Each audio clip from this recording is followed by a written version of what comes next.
ओम जय जय जय। नमोस्तु नमोस्तु नमोस्तु। नमो हरियंताणं नमो सिद्धाणं नमो आर्याणं नमो वज्रायाणं नमो लोये सवसाहुणं। मंगलम भगवान वीरो मंगलम गौतमो गणी मंगलम कुंद कुंदादियो जयं धर्मोस्तु मंगलम। सर्वमंगलमांगल्यं सर्वकल्याणकारकं प्रधानं सर्वधर्माणां जयनं जयतु शासनम्। नमः समय साराय स्वानुभूत्या चकास्ते चित्स्वभावाय भावाय सर्वभावान्तर्चिदे वन्दितु सब सिद्धे धूमचलमणोवं गतिं पत्ते वोच्छामि समय पाहुड गुणमो सुध केवली भणिदं जीवो चरित दंसण नान टिठदो तमी स समियम जान ओगल कम उपदेश टिठदम चतम जान पर समियम एयत्निच्छय गदो समो सवथ सुंदरो लोय बंद कायते तेण विसंवादनी होदी सुध परिचिदानुभूधा सवस्वी काम भोग बंद कहा एयत्तस्य विलंबो नवरीण सुलभो विहतस्य तमेयत व्यतं दायहमपणो सव्यवेण जदिदायेज प्रमाणं चुग्गे छलं नगे तवं णविहोदीयपमत्तो णपमत्तो जाणगो दुजो भावो एवं भणन्ति शुद्धं नादोजो सुदुसो चेव व्यवहारेणुवदिस्सदीणानिस्य चरितदंसनं नाणं न विनाणं न चरितं न दंसनं जाणगो सुदो। हाँ।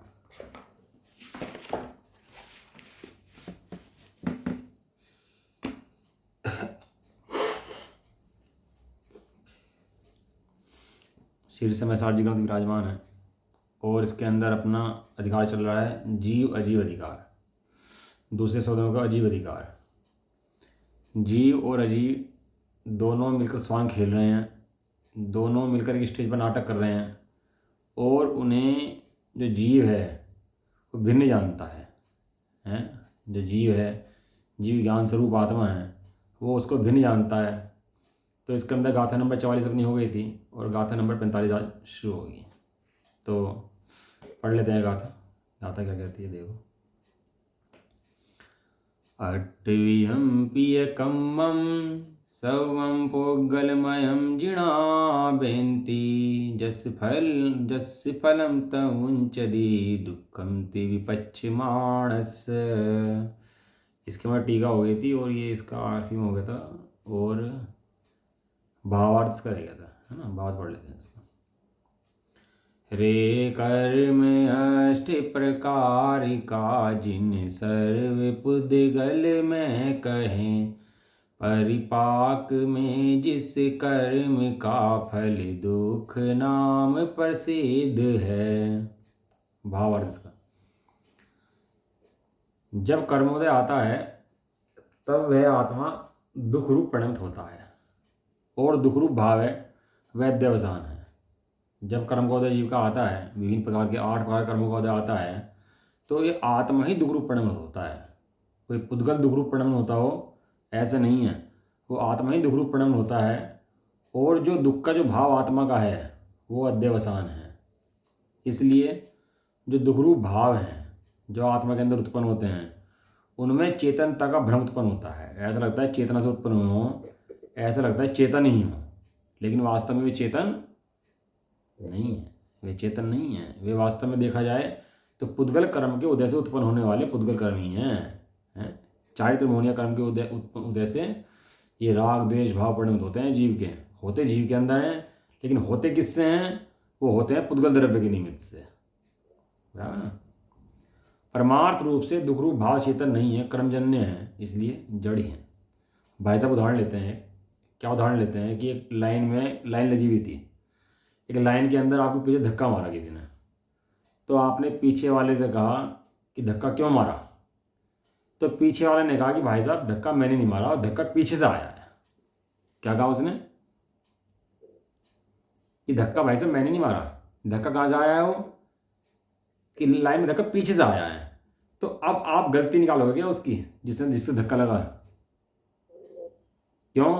क्योंकि आपको पता लग गया धक्का ऐसे नहीं मारा, धक्का कहीं पीछे से आ रहा है, धक्का मारने वाला ये नहीं है।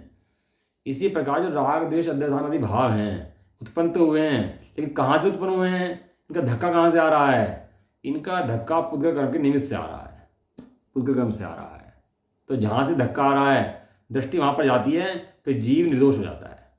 अब जिससे जो तुम्हारे पीछे खड़ा था वो निर्दोष हो गया ही नहीं हो गया, तो दोष दिखाई देगा उसका। क्यों? क्योंकि पीछे धक्का मारा।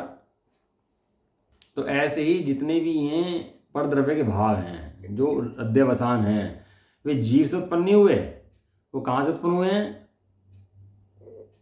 वे पुद्गल कर्म के निमित्त से उत्पन्न हुए हैं। तो जीव उपाय करता है अपने जीव को गलती दिखाई देती है अपनी जीव की, लेकिन गलती किसकी है, गलती है इन पुद्गल कर्मों की, पुद्गल कर्मों के निमित्त से हुए ना। कहाँ से उत्पन्न हुए, तो किसका उपाय करना, कि पुद्गल कर्मों का भाव उपाय करना। दुखरू भाव चेतन नहीं है, वे कर्मजन्य हैं, उनकी कर्म से उत्पत्ति हुई है, इसलिए क्या है, इसलिए जड़ हैं। क्योंकि पुद्गल का लक्षण क्या है, पुद्गल का लक्षण जड़ और जीव का लक्षण चेतन। जीव का लक्षण चेतन, चेतन चेतन, मैं कौन हूँ, मैं चेतन हूँ। और ये सब बाकी सब पदार्थ क्या हैं, ये सब जड़ हैं, जड़ हैं, ये जड़ हैं, ये चेतन नहीं है। इनमें चेतनता का भ्रम लगता है कि चेतन हो, सुबह शाम तक इतने परिणाम चलते हैं, सब कैसे लगते हैं, ये चेतन के परिणाम हो, चैतन्य नहीं हो, लेकिन वास्तव में चैतन्य नहीं है। ये मति ज्ञान, शुद्ध ज्ञान, इंद्रिय ज्ञान, स्पर्शन इंद्रिय ज्ञान, मन का ज्ञान, वचन का ज्ञान, रसना इंद्रिय ज्ञान, ये सब किसके हैं, जड़ के हैं, ये सब जीव के नहीं है। जीव का तो एकमात्र ज्ञान ज्ञान ज्ञान उसके अंदर है। ज्ञान के अंदर ये पदार्थ ऐसे लगते हैं तो उसके अंदर झलकने पर भी ऐसे लगता है जैसे एक में हो गए हों। जैसे खाया हमने और मीठा खाया, कैसा लगता है, मैंने खाया कहते हैं मैंने खाया। किसी ने हमें बुरी बात कही तो कैसा लगता है, मुझे ही कही बुरी बात है। मन में ख्याल आते हैं, एकदम बुरे बुरे ख्याल आते हैं कि मुझे ही कहे हो जैसे किसी ने।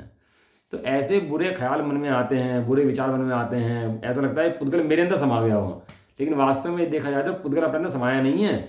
ज्ञान के अंदर तो मात्र वो गे झलका है, और गे झलकने से कैसा लगता है कि जैसे ये मेरे अंदर से आया हो, मैंने कर दिया हो, इन्होंने मुझे गाली दी है, इन्होंने मुझे ऐसा कहा है, इसने खाना अच्छा नहीं बनाया, इसने ऐसा नहीं करा, इसने लड़ाई कर ली, इसने झगड़ा कर लिया। जबकि ये सब क्या है, ये सब ज्ञान में बनने वाले गे हैं। जब भी जीव निमित्तों को दोष देता है, सुनो ध्यान से, जब भी जीव निमित्तों को दोष देता है कि निमित्तों ने मुझे बिगाड़ दिया, निमित्तों ने मेरा ऐसा काम कर दिया, निमित्तों ने मेरे परिणाम बिगाड़ दिए, तो उस समय वो केवल ज्ञानावरण का बंद कर रहा होता है। क्या कर रहा होता है, केवल ज्ञानावरण का बंद कर रहा होता है। क्यों?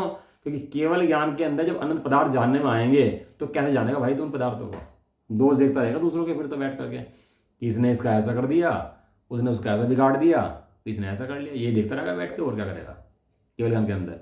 तो इसलिए उसको उस जाति का केवल ज्ञान का वर्ण बन जाता है, अनंतानुबंधी बन जाती है उसको। तो वो क्या होता है, उसको केवल ज्ञान प्रकट हो ही नहीं पाता। केवल ज्ञान किसको प्रकट होता है, जो सहज रूप से सबको जानते हैं और खेद नहीं करते। क्यों? क्योंकि मेरे ज्ञान के अंदर सब जानने में आता है, और जानने में मात्र जानने में आता है, ना मैं उसको बिगाड़ सकता हूँ, ना वो कोई मेरा कुछ बिगाड़ सकता है। कोई कितनी बुरे से बुरी बात कह दे, कितने से बुरा बुरा कह दे, लेकिन मेरा कोई भी कुछ बिगाड़ने में समर्थ नहीं है, समर्थ नहीं हो सकता, मेरा कुछ नहीं बिगड़ सकता भैया। ऐसा अनंत काल से अनादि अनंत तीन लोक का नाथ पदार्थ वो मैं हूँ, जो आज तक बदला नहीं, जो आज तक बिगड़ा नहीं कभी भी। इसकी भैया पूजा करो बैठ करके, कह रहे चैतन्य नाथ चैतन्य धाम मैं हूँ। कल कलश पढ़ रहे थे नियम सार जी के अंदर, उसके अंदर लिखा था कि हे समय सार तुम मेरी रक्षा करो, अतिशीघ्र रक्षा करो तुम मेरी, ऐसा कलश आया उसके अंदर, कलश नंबर 60। कहने लगे हे समय सार तुम इतने महान पदार्थ हो, अब तुम मेरी रक्षा करो। मैं संसार में भ्रम रहा हूँ, रुल रहा हूँ, परद्रव्य को अपना देखता हूँ, लेकिन तुम ऐसे अखंड पदार्थ हो जो आज तक बदले नहीं हो, जो आज तक बिगड़े नहीं हो, तुम वैसे के वैसे कुटस्थ हो। हे समय सार मेरी रक्षा करो। हे समय सार तुम ज्ञाता पदार्थ हो। अपनी पूजा कर रहे हैं, किसी और की पूजा नहीं कर रहे। भगवान की पूजा तो सेकेंडरी चीज़ है, पहली पूजा तो अपनी पूजा है। गौतम स्वामी के पास गए, गौतम स्वामी गए मायूर भगवान के पास, मायूर भगवान को देखा नहीं, केवल मान स्तंभ के दर्शन करते ही 4 गांव के धारी हो गए, ज्ञान को ज्ञान में देखा और मुनि बन गए। गुरु ने शिष्य को नहीं देखा, शिष्य ने गुरु को नहीं देखा, और बाहर से बाहर क्या हो गया कि वहाँ 4 गांव की धारी हो गया, वहीं से बाहर गड़धर बन गए। इतनी बात किसको देखकर?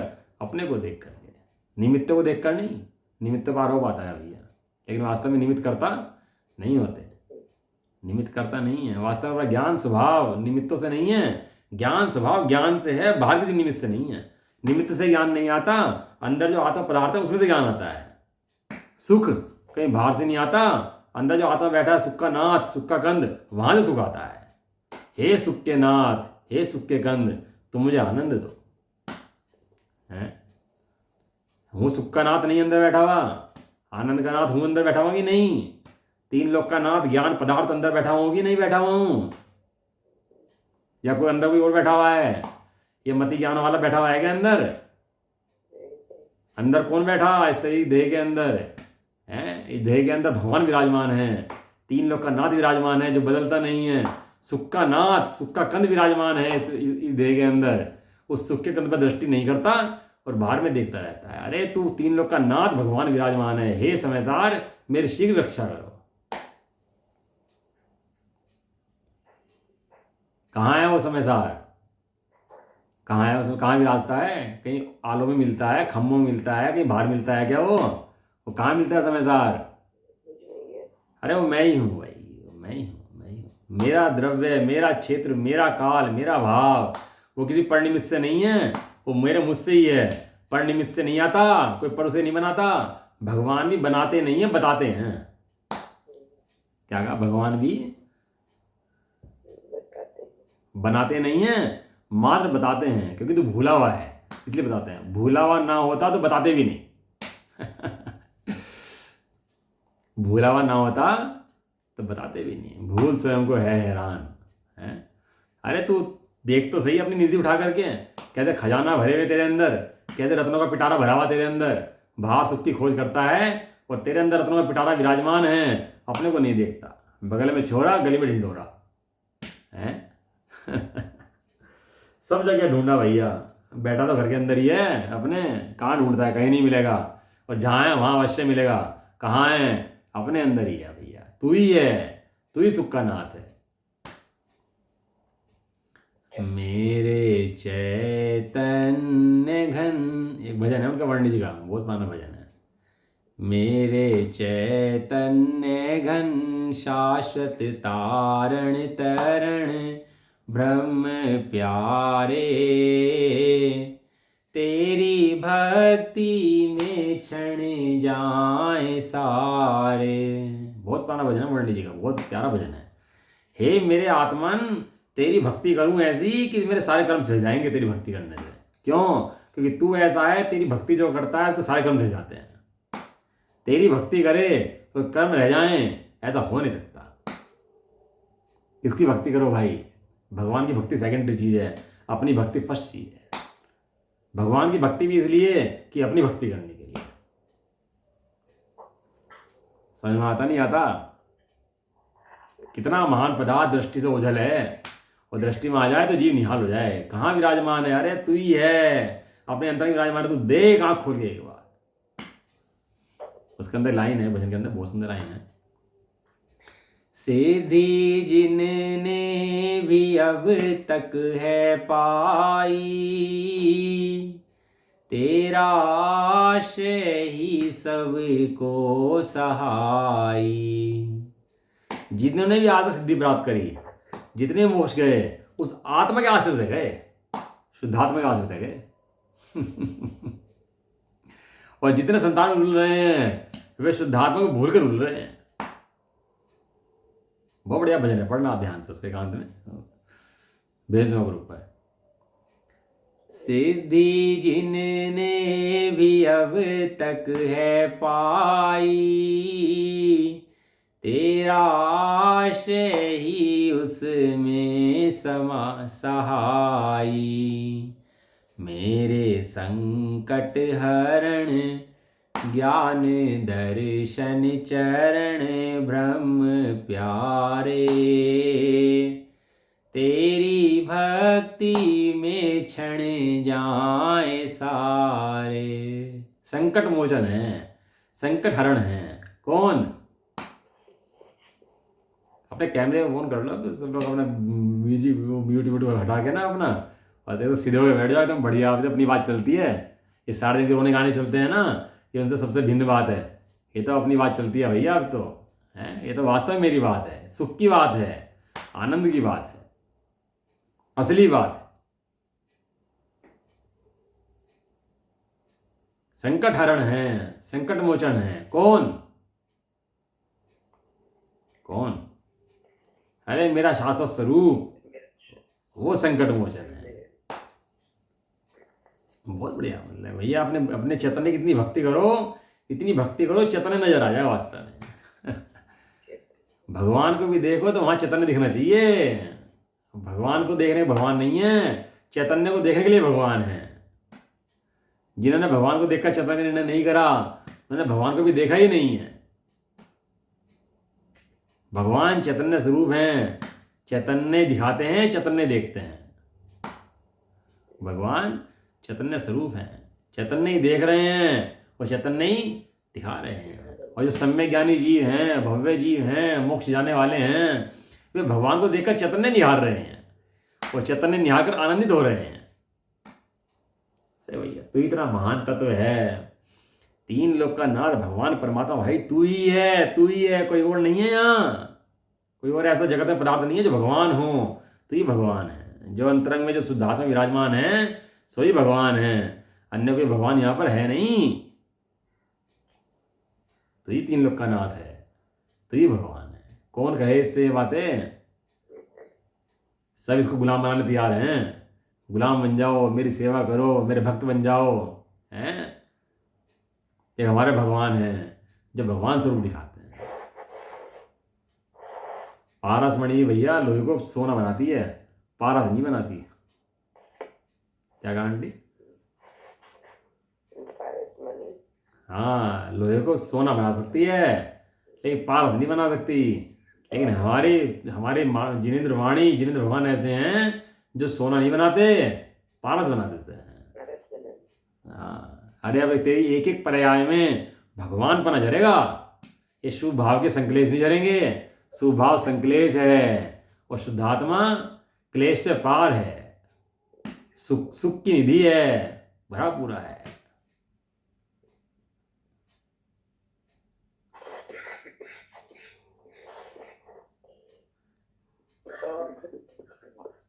देह कर्मादि सब जग से न्यारे, गुण व परिय के भेदों से पारे। नित्य अंत अचले गुप्त ज्ञायक अमल ब्रह्म प्यारे। तेरी भक्ति में क्षण जाए सारे। जब भगवान की भक्ति करते हो ना, सामने भगवान और भक्ति करते हो, ऐसे अपने चैतन्य देव को सामने रखो और उसकी भक्ति करो। हे चैतन्य देव, आप कैसे हैं? जो आपकी भक्ति कर ले, अरे वो तो संसार से तर जाए। एक चैतन्य देव कैसा है? ज्ञान दर्शन सुख से भरा हुआ है, हैं? अरे जिसके निधियों का पान नहीं है, सुख का किनारा नहीं है, ऐसा चैतन्य देव कौन है?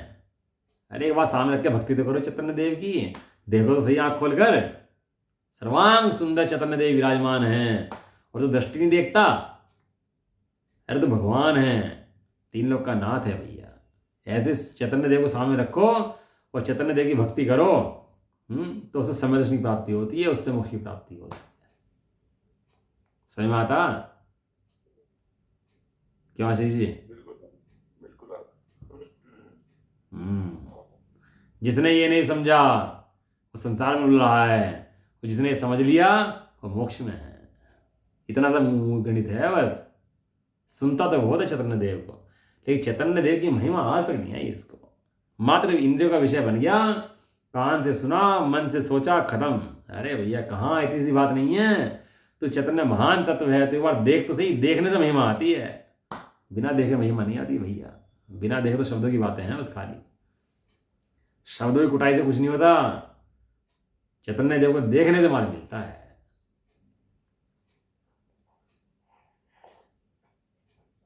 एक कलश पढ़ देनी हम सार जी मगर पढ़ देता हूँ, एक मिनट।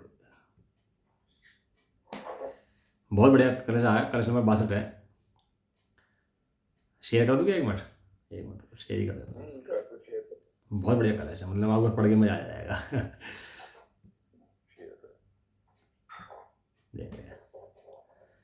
दुर्ग वन कुठारे, प्राप्त दुकर्म पारे, पर परिणति दूरे, प्रास्त रागावधि पूरे, हत विविध विकारे, सत्य शर्मादि नीरे, सपदि समय सारे, पातु मामस्त मारे। ये सैंपल देता हूँ आपको शास्त्रों का, मैं सैंपल इसे देता हूँ कि आपको सैंपल पसंद आए ना तो शास्त्र पढ़ना। ये सैंपल है भैया, यहाँ तो आधे घंटे में क्या दे सकते हैं, सैंपल दे सकते हैं। बाकी 24 घंटे का दिन तो आपके पास है, हैं? आधे घंटे में तो बहुत नहीं पढ़ाया जा सकता, लेकिन इतना जो पढ़ाया जा सकता है कि कुछ महान बात है जो मेरे बहुत हित की है। श्लोक का अर्थ, जो समय सार मने आत्मा, शुद्ध आत्मा, अखंड में ज्ञायक भगवान क्या है, दुष्ट पापों के वन को छेदने को कुल्हाड़ी है। पापों का वन हो, पाप बरत रहे, हिंसा, झूठ, चोरी, कुसील, परिग्रह, तू आत्मा को देख, सारे पाप छिप जाएंगे तेरे। पापों के पीछे भागेगा तो पाप नहीं भागेंगे, लेकिन एक शुद्धात्मा को देखेगा तो सारे पाप छिप जाएंगे, सारे पाप कट जाएंगे, अणुव्रत महाव्रत हो जाएंगे तेरे, तो भगवान बन जाएगा। समस्त पापों को छेदने के लिए कुठार है, जो दुष्ट कर्मों के पार को प्राप्त हुआ है। कर्म कैसे हैं? दुष्ट, लेकिन इन दुष्ट कर्मों से पार है जिसने कर्मों का अंत कर दिया। अनादिकाल से कर्मों ने जीव का अंत कर रखा है, लेकिन समय सार ऐसा है जिसका अंत कर्म नहीं कर सके, और जिसने समय सार को देख लिया उस दृष्टि ने कर्मों का अंत जरूर कर दिया। कर्मों का अंत हो जाता नहीं हो जाता? अरे भैया, जिसने समय सार को देख लिया तुरंत कर्मों का अंत, पापों का नाश। जो परपरिणति से दूर है, जिसके अंदर परपरिणति का प्रवेश नहीं है, जिसने राग रूपी समुद्र के पूर को नष्ट कर दिया है। क्या कर दिया? चैतन्य घन ने क्या कर दिया? इस भगवान आत्मा ने क्या कर दिया? अरे ऐसे थोड़ा ना स्वामी जी भगवान आत्मा कहते थे, भगवान आत्मा, भगवान आत्मा, भगवान आत्मा। अरे भगवान है भाई, इसलिए भगवान आत्मा कहते हैं। महिमा ला अंदर में अपनी, खूब गीत गा अपने भैया, अपनी महिमा ही बांट लेगा। कैसा है तू? जिसने राग रूपी समुद्र को नष्ट कर दिया, विविध विकारों को हनन कर दिया, जितने विकार सबको हनन कर लिया, ऐसा सच्चे सुख सागर का नीर है। कैसा है? सुख का सागर का भरा हुआ कंद है, नीर है। और जिसने काम को अस्त कर दिया है, आगे क्या लिखा? वह समय सार मेरी शीघ्र रक्षा करो। सपति समय सार है वो समय सार जो है, वो क्या करो, क्या करो मेरी, हे समय सार मेरी रक्षा करो। इस जगत में मेरे समय सार के अलावा मेरी रक्षा करने वाला भी कोई नहीं है। भगवान के पास भी जाकर खूब रोले, रगड़ ले, भगवान भी रक्षा करने में समर्थ नहीं है। तेरा समय सार ही तेरी रक्षा करेगा। क्या कहा?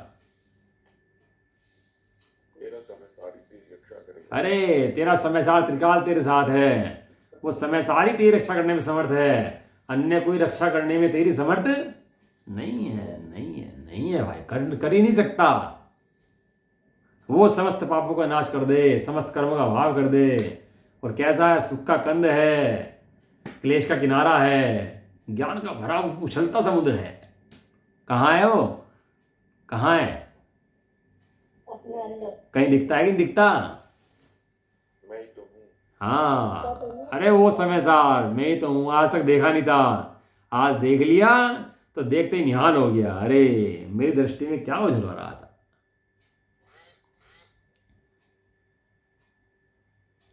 दुर्ग वन कुठारे,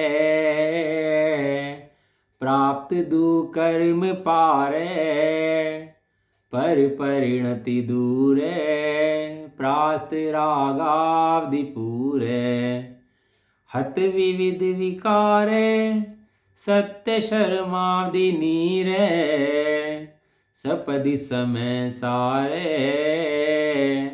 पातु मामस्त मारे। पढ़ाई नहीं करनी भाई, पढ़ाई ऐसी करनी ज्ञान में ज्ञान बैठ जाए, ऐसी पढ़ाई पढ़नी। खाली शब्द की कुटाई नहीं करनी, अपने को समय सार देखना है। समझ में आया? ऐसा देखो, दंड होते हैं, 3 दंड होते हैं। कितने दंड होते हैं? कौन कौन से बताओ, कौन बताएगा? स्वाध्याय करो भाई। हाँ हाँ ठीक है, बताओ आगे। गाड़ी अटक गई। शुरुआत तो सही, इंजन स्टार्ट कर दिया लेकिन चल नहीं पाई गाड़ी आगे है। मनदंड, वचनदंड, कायदंड, 3 दंड हैं। किसे मिलते हैं? जो अपराध करता है उसे दंड मिलते हैं। ये भैया मन वचन काय को सजाने मत लगा रहे, ये दंड है, अपराध है, जेल है, ये शादी सजाने लगा रहता है। अरे तो अपने समय सार को देख, समय सार देखेगा तो तेरे आनंद की प्राप्ति होगी और अवश्य प्राप्ति होगी। ऐसा आगे पढ़ते हैं, देखो इसके अंदर ही क्या कह रहे हैं। अब प्रश्न होता है कि यदि ये अध्यवसान आदि भाव पुद्गल के स्वभाव हैं, तो सर्वज्ञ के आगम में जीव रूप क्यों कहा गया है? उसके तस्वरूप गाथा कहते हैं कि सर्वज्ञ के आगम में पुद्गल को जीव कह रहे हैं, तो पुद्गल को जीव क्यों कहा? आप कह रहे पुद्गल हैं, जड़ हैं, रागादिक भाव हैं, जड़ से उत्पन्न हुए हैं, जड़ी हैं, तो उन्हें जीव क्यों कहा गया है? गुण स्थान में जीव है, मागण स्थान में जीव है, समास में जीव है, इंद्रियों में जीव है, तो ऐसे जीव क्यों कहा गया? इंद्रियां और जीव भिन्न हैं, तो इंद्रियों को जीव क्यों कहा गया है? समझ में आ गया प्रश्न? चलो गाथा पढ़ लेते हैं पहले। व्यवहारस्य दरीषण मुहे सुवर्णिदो जिणवरेहिं, जीवा एदे सवे अज्जवसाणादो भावा। व्यवहार ये दिखला दिया जिन देव के उपदेश में, ये सर्व अध्यवसान आदिक भाव को जय जीव कहे। गाथा, यह सब अध्यवसानिक भाव जीव हैं। इस प्रकार जिनेंद्र देव ने जो उपदेश दिया है, उपदेश किसने दिया है? जिनेंद्र भगवान ने उपदेश दिया है। जिनेंद्र भगवान ने कहा है अध्यवसान जीव के हैं, और जिनेंद्र भगवान ने कहा है अध्यवसान जीव के नहीं है। तो बताओ कौन सी बातें सही माने? तो माता ही कहे तू गधा है, और माता ही कहे तू राजा है। अब बताओ दोनों बातों में कौन सी बात सही माने है? वो माता ही कह रही दोनों बातें, तो गधा है, मारूंगी तेरे को। हाँ, कथन निषेध पद्धति है ये है, ये मतलब इसके द्वारा ही सत्ता है सारा माल है। जब गधा गए तो कोई गलती कर रहा होगा, इसलिए गधा कहा, गलती सुधारने के लिए गधा कहा। जब राजा कहा तो राजा किस लिए कहा? राजा इसलिए कहा तो राजा बनने के लिए, कि तो राजा बन सकता है इसलिए, राजा जैसा बच्चा है मेरा तो है। दोनों की इच्छा ना समझे तो दिमाग फोड़े अपना बैठ करके, ये क्या कह रहे हैं, कभी कुछ कभी कुछ, कभी कुछ कभी कुछ, कभी हस्ती कभी नास्ती, कभी कहते हैं नास्ती ना नास्ती, लेकिन अपेक्षाएं ना समझे तो बात समझ में आती नहीं है। जिन्हें देने उपदेश दिया, लेकिन वो उपदेश कैसे दिया है? वो व्यवहारने से दिया है। और 11वीं गाथा में कहा था व्यवहारने सत्यार्थ है, भूतार्थ है। जहां भी व्यवहार का उपदेश चले तो ऐसा समझना ऐसा है नहीं, किसी स्थिति अपेक्षा से ऐसा कहा गया है? कपड़ा मैला है, कपड़ा मैला है, कपड़ा त्रिकाल मैला है क्या? कपड़ा त्रिकाल मैला है, लेकिन कपड़े को मैला क्यों कहा जा रहा है? हाँ, उसकी वर्तमान अवस्था में मैल का संयोग देख करके। पूरी बात क्या है? उसकी वर्तमान अवस्था में कपड़े और मैल का संयोग देख करके कपड़ा मैला कहा जा रहा है, जबकि यहाँ कपड़ा मैला है क्या? कि कपड़ा तो मैला नहीं है। अब किसी ने समझ लिया कि भैया कपड़ा तो मैला नहीं है, और कपड़ा पहन ले ऐसे ही, कपड़े को वो धोए नहीं, तो ये भी अपेक्षा नहीं थी उसकी। व्यवहार की जगह असत्यार्थ हो तो सारे जिनागम का उपदेश झूठा हो जाएगा। क्या कहा? अगर व्यवहार की जगह भी असत्यार्थ हो जाए ना तो पूरे जिनागम का उपदेश झूठा हो जाएगा। व्यवहार की जगह पूर्ण सत्यार्थ है। वर्तमान में कपड़ा मैला है तो है, लेकिन वो निश्चय का कथन क्या है कि संयोग है भैया। मैल का कपड़े का क्या हो गया? संयोग हो गया। उस संयोग की अपेक्षा से कपड़ा मैला कहा जा रहा है। बीमार हो गया तो हॉस्पिटल गया तो लिखा रोगी। क्या लिखा उसके अंदर हॉस्पिटल के पर्चे में? रोगी में लिख दिया गया नवीन जैन। अब नवीन जैन त्रिकाल रोगी है क्या? 10 साल 20 साल उठा के देखा मैं रोगी, तो रोगी है क्या? अभी रोग तो गया, लेकिन वहां रोगी लिखा था। तो क्यों लिखा था रोगी? वर्तमान तेरी अवस्था को देख के लिखा था, एक समय की पर्याय को देख के लिखा था रोगी। इस तरह इसे लिखा वर्तमान पर्याय को देख के रागी। वहां रागी दिखाना प्रयोजन नहीं है, राग का अभाव करके भगवान बनाना प्रयोजन है। समझ में आया नहीं आया? वहां उसको राग दिखाना प्रयोजन नहीं है, राग का अभाव करा करके भगवान बनाना प्रयोजन है? अब हम मनुष्य के शरीर में हैं। अब कोई हमारी जगह तिरंचे के शरीर में हो आप, तो मानोगे आप तिरंच के? आपके हमें कोई गधा कहे, शेर कहे, कुत्ता कहे, तो मानेंगे हम कुत्ता हैं, शेर हैं? नहीं मानेंगे। क्यों? कि वर्तमान अवस्था में मनुष्य हैं तो मनुष्य कहे जाएंगे। तो ऐसा वर्तमान की अवस्था के संयोग अवस्था को देखकर जो कहा जाता है उसका नाम व्यवहार है। क्या कहा? वर्तमान की अवस्था के संयोग को देखकर जो कथन किया जाता है उसका नाम क्या है? उसका नाम व्यवहार है। लेकिन वो त्रिकाल सत्य नहीं है। एक तात्कालिक सत्य है, एक त्रिकालिक सत्य है। 2 सत्य होते हैं। कौन से? हाँ, तात्कालिक सत्य, त्रिकालिक सत्य है। मैं शुद्ध आत्मा समय सार हूं, त्रिकालिक सत्य है। और मैं मनुष्य हूं, ये वो त्रिकाल सत्य है और ये तात्कालिक सत्य है। तात्कालिक में किसी 2 वस्तुओं के संयोग से कह दिया है, लेकिन ऐसा ना हो सर्वथा, ऐसा भी नहीं है। अब सब लोग सो जने बैठे हो, मेरा नाम नवीन है, अब नवीन नाम लें तो कौन खड़ा होगा? कौन खड़ा होगा? वहां सारे हैं तो मनुष्य। वो सब कहने लगे भैया हम तो मनुष्य हैं, सारे मनुष्य कहो खाली, बस सब क्या हैं? मनुष्य हैं, सब मनुष्य कह दो, तो ऐसा व्यवहार बिगड़ जाएगा सारा। तो इसलिए क्या रखे? सबके नाम रखे, कोई राम, कोई श्याम, कोई घनश्याम। फिर नाम किसे रखे? व्यवहार की स्थापना के लिए। लेकिन वास्तव में नाम उसका वो सत्यार्थ रूप हो, ऐसा नहीं है। नाम से कुछ बिगड़ता हो, ऐसा नहीं है। नाम से कुछ बढ़ता हो, ऐसा नहीं है कि नहीं? तो नाम किसे रखा? कि नाम रखा व्यवहार की स्थापना के लिए। अब घर से मंदिर से घर आओगे तो अपने मकान में घुस जाओगे कि दूसरे मकान में घुस जाओगे? और समय दृष्टि हो कोई तो दूसरे मकान में घुस जाता हो, एक दफे दूसरे दफे करता नहीं है, तो किसी मकान में घुस जाओ, है ऐसा होता होगा? व्यवहार की जगह भैया व्यवहार पूरा सत्य है, लेकिन ज्ञान के अंदर व्यवहार होता है, श्रद्धा के अंदर निश्चय स्वरूप अपना आत्मा ही होता है।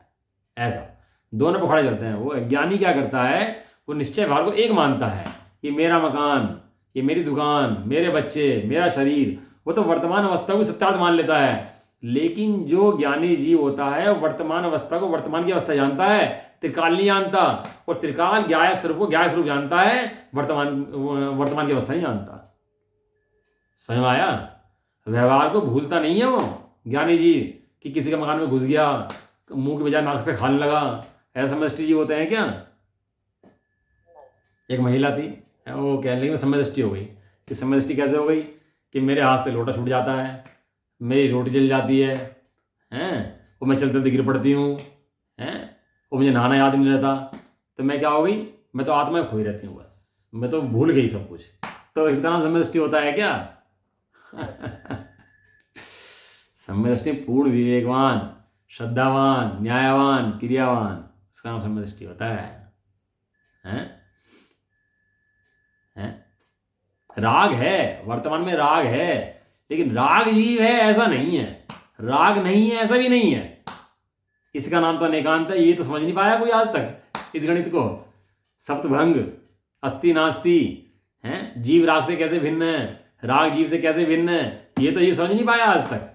शास्त्रों में जीव को रागी कहा है, वहां उसकी वर्तमान अवस्था कर्मों से उदयजनी देखकर कहा है। वो त्रिकाल अवस्था नहीं है उसकी, वो वर्तमान में एक समय की पर्याय देखकर उसको रागी कहा। समझ में आया नहीं आया? हाँ, ज्ञान में बराबर है, राग है, भगवान केवल ज्ञान स्वरूप भगवान तिनवे हैं, बराबर है। मेरी अवस्था कमजोर है, मति ज्ञान आदि हैं, बराबर है। लेकिन ऐसा होने के बाद ही वर्तमान की अवस्था है, त्रिकाल अवस्था नहीं है। मैं सिद्ध बन जाऊंगा तब ये अवस्था नहीं रहेगी, तब मैं भी केवल ज्ञान तीन लोग को जानूंगा। ऐसे अपने स्वरूप की श्रद्धा, ऐसे स्वरूप का ज्ञान, ऐसे स्वरूप का आचरण, उसका नाम है सम्यक दर्शन। समझ में आता? वो ऐसा थोड़ा ना पागल हो जाता है, पागल हो जाता है, कुछ भी करे, कुछ भी कहीं गिर जाए, कहीं लेट जाए, कैसे भी करने लगे पागलों की भांति।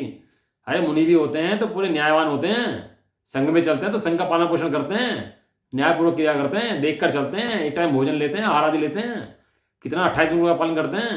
फिर भूल जाते हैं क्या? बाहरी क्रियाएं भूल जाते हैं क्या? कुछ भी कहीं खा चाय पी ले, कहीं खा ले, कुछ भी खा ले, कुछ भी करने लगते हैं क्या? ये जितने उड़ाते हैं ना व्यवहार को, ये सब निश्चयवासी समदृष्टि हो जाते हैं, निश्चयवासी हो जाते हैं, समदृष्टि निश्चयवासी हो जाते हैं जितने व्यवहार को उड़ाते हैं। क्या आत्मा को पढ़ लिया, आत्मा के बल पे व्यवहार उड़ा देते हैं भैया। अरे पागल है क्या? दिमाग खराब है तेरा? ये बात कही थी क्या तेरे से? वो हथकड़ी लगा दी उसको हाथ में, कैदी को, और ले जा रहे। अब जमानत याचिका दायर करी उसकी, तो कह लगे हाथ की जमानत दो। क्यों? क्योंकि हाथ बंधा है। पढ़ लिया निश्चयवासी ने। अबे हाथ नहीं बंधा, पूरा बंधा है।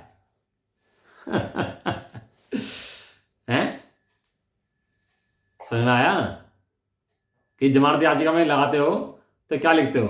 फलाना लिखते हो कि उसका हाथ लिखते हो कि भैया हाथ में हथकड़ी बना बांधी है, हाथ को जमानत दी जाए। क्यों? क्योंकि बंधा तो हाथ है ना। ऐसा निश्चय वाला स्वरूप नहीं है भैया। हाथ बंधा है तो पूरा बंधा है, लेकिन हथकड़ी में बंधी है, वो उस आदमी को नहीं बंधी है। सारी अपेक्षा समझ में आती है वहां पर, वहां कोई खेद नहीं है। पूरा बंधा है भैया, पूरा बंधा है। ऐसे ही व्यवहार की जगह व्यवहार का उपदेश दिया है। व्यवहार का उपदेश भी व्यवहार की जगह सत्य है, लेकिन निश्चय की अपेक्षा सत्य है। क्या है बाबा जी? समझ में आ रहा? क्या कहा? व्यवहार का उपदेश व्यवहार की जगह पूरा सत्य है, निश्चय की अपेक्षा सत्य है। तो वो असत्य पढ़ के इसका कलेजा हिल जाता है, लेकिन वो ये नहीं समझता किस अपेक्षा से असत्य कहा है और किस अपेक्षा सत्य कहा है। देखो टीका पढ़ लेते हैं इसकी, ये टीका रह जाएगी, समय भी होता आ रहा। देखो क्या रहे हैं, यह सब अध्यवसानिक भाव जीव हैं, ऐसा सर्वज्ञ देव ने कहा है। एक इंद्रिय जीव, दो इंद्रिय जीव, तीन इंद्रिय जीव कहा है। फिर लिखा यद्यपि व्यवहार ने अभूतार्थ है। क्या कहा? यद्यपि व्यवहार ने अभूतार्थ। हालांकि ये जो संयोग जनित अवस्थाएं हैं अभूतार्थ हैं, इनसे प्रयोजन नहीं सकता, इनसे तेरा काम नहीं होता, अभूतार्थ हैं। फिर भी व्यवहार ने को भी बताया है। फिर भी क्या करा? व्यवहार ने को भी बताया गया है, क्योंकि जैसे मलेच्छों को मलेच्छ भाषा वस्तु स्वरूप बतलाती है, उसी प्रकार व्यवहार ने व्यवहारिक जीव को परमार्थ का कहने वाला है। पहले भी कहा था ये थी मलेच्छ की है। मलेच्छ को मलेच्छ की भाषा में समझाते हैं। यदि मलेच्छ को सीधा कहो तो समझ में नहीं आता। हमारे से कन्नड़ में बात करे तो समझ में आएगा? हमारी समझ में नहीं आएगा क्या कह रहा है। लेकिन कन्नड़ को हिंदी में कन्वर्ट कर दे तो समझ में आ जाएगा। ये गोम्बट सा ग्रंथ थे हमारे, शास्त्र थे, षटखंडागम थे, ये उधर कर्नाटक साइड में लिखे हुए थे, कन्नड़ लिपि थी, तो समझ में आती थी। लेकिन कुछ आचार्यों ने ऐसा काम किया कि इस कन्नड़ को हिंदी में कन्वर्ट कर दिया। अब हमें पता लगा इन शब्दों के अंदर क्या है, कितनी महिमा इन शब्दों की है। जब महिमा आई तब पता लगा ओहो इतने मेरे हित की बात है। ऐसी सीधी बात समझ में नहीं आती तो व्यवहार ने सब दे देते हैं। लेकिन व्यवहार ने परमार्थ का प्रतिपादक है। क्या कहा? व्यवहार ने परमार्थ का प्रतिपादक है, व्यवहार का निषेधक नहीं है। व्यवहार ने तो परमार्थ का प्रतिपादन करता है और निश्चय ने व्यवहार का निषेध करता है। दो बातें समझ लो, बहुत इंपॉर्टेंट बात है। व्यवहार ने निश्चय का प्रतिपादक है, लेकिन प्रतिपादन ही चलता रहेगा तो निश्चय की प्राप्ति कैसे होगी? और निश्चय ने व्यवहार का निषेधक है। निश्चय ने व्यवहार को निश्चित करता है। निश्चय ने कहता है अनुभव कर अनुभव कर अनुभव कर। व्यवहार कहता है तू आत्मा है आत्मा है आत्मा है। वो कहता है कहने से बात नहीं बनती, अनुभव कर। इस प्रकार व्यवहार ने व्यवहारिक जीव को परमार्थ कहने वाला है। इसलिए अपरमार्थभूत होने पर भी क्या कौन सा ने अपरमार्थ कौन सा है? व्यवहार ने कि निश्चय ने? अपरमार्थभूत मतलब व्यवहार ने होने पर भी धर्म तीर्थ की प्रवृत्ति के लिए वह व्यवहार ने बतलाना न्याय संगत ही है। वहाँ हमारे भगवान की प्रतिमा है, अन्य भी राम लक्ष्मण की प्रतिमा है।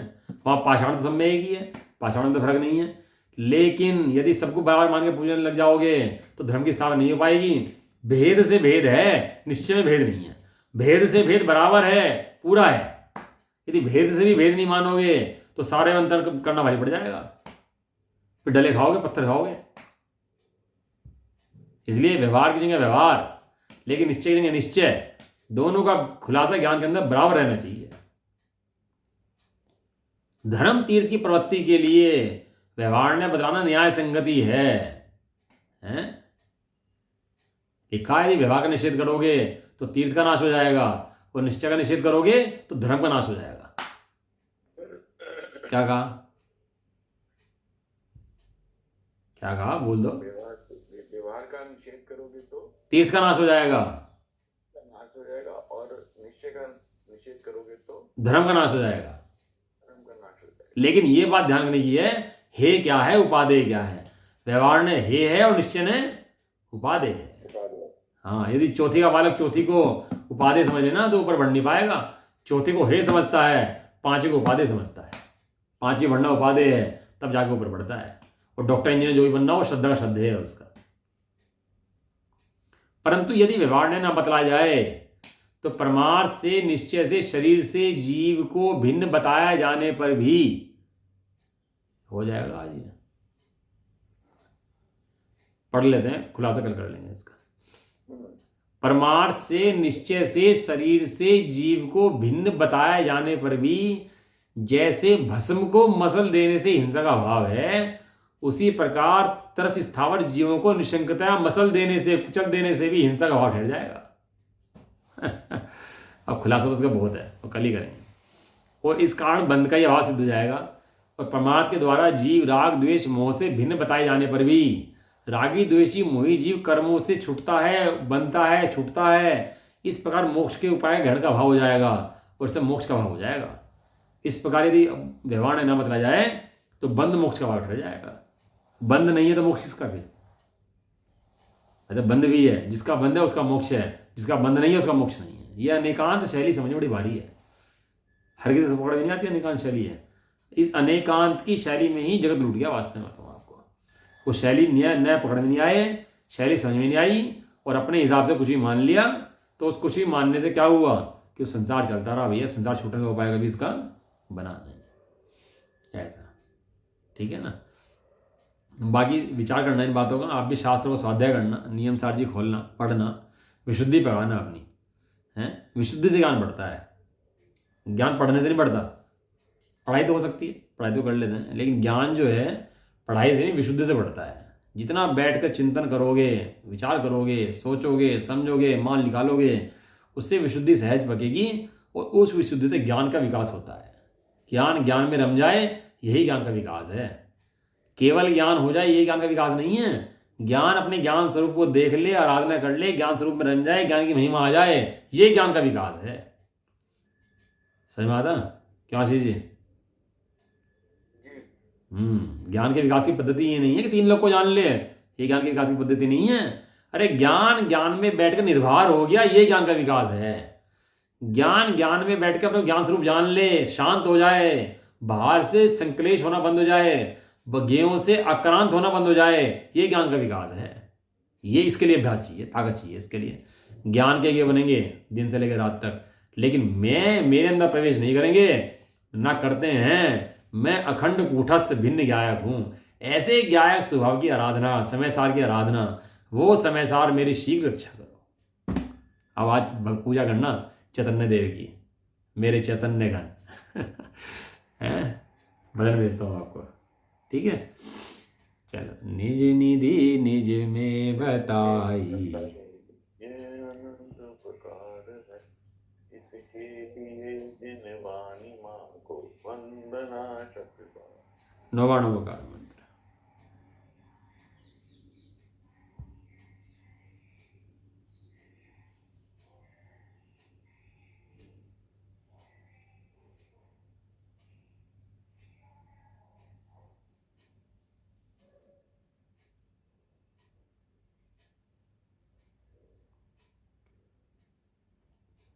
जबरदस्ती माता की, जय हो। महान जैन धर्म की। जय हो। एक साथ बोलिए, जय जिनेन्द्र।